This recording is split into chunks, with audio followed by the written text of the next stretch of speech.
The deadlift is one of the most iconic exercises of all time and is likely the lift that you'll be lifting the most amount of weight with. The only question is, which variation should you go with? Should you go conventional or sumo? Or should you go for the odd third child and go with the trap bar? Well, that's what we're going to cover in this video. G'day everyone, and welcome back to Powersthetics Fitness, helping you build your body to both look and perform at its best. In today's video, we're going to be looking over all three major variations of the deadlift, determining which one is best for you and comparing and contrasting them.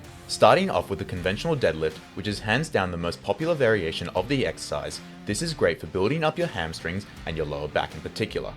It is often the variation that is often favored by bodybuilders, as it's a great way to build your posterior chain and back stability. The one shortcoming I may have for it is that if you do ego lift, it could lead to you having a lower back issue if you have bad form. This is something that happened to me in the past and something that I had to overcome and put my ego at the door. The next variation is going to be the sumo deadlift. This variation will put a higher emphasis on your glutes and your upper back. This variation is often favored by powerlifters as it restricts the range of motion and allows a lot of people to hit higher numbers on their max deadlift. The only real problem with this variation is that it's a limited range of motion and therefore may not be as good for hypertrophy, and a lot of people will hate on it, saying that it's kind of a cheating variation of the deadlift.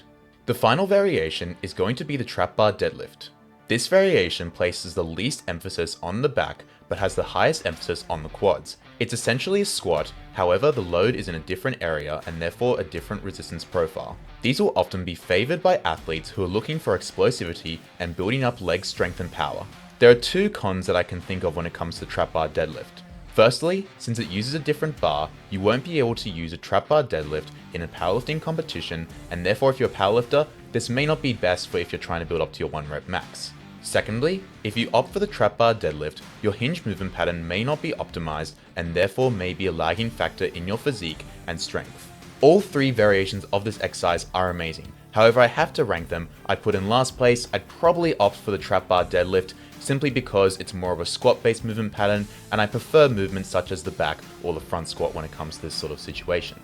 In second place, while it is very close, I'm gonna have to go with the sumo deadlift. It's a great exercise, however when it comes to hypertrophy and range of motion, I think that the conventional deadlift is a little bit higher. However, I will say for powerlifters, I would opt more for the sumo deadlift. I simply think it's better for your lower back in the long term since the sumo deadlift puts less emphasis on the lower back than the conventional. Which means in first place, it's gonna be the conventional deadlift. Provided you're focusing on form and making sure you're building up your posterior chain, the conventional deadlift is a tremendous exercise for building up those areas.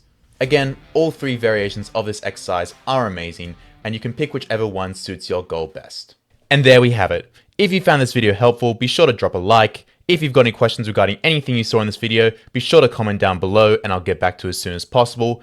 If you want to see more content like this, be sure to hit the subscribe button. And if you want your own program where I break everything down for you, be sure to check them out in the website, link in the description down below.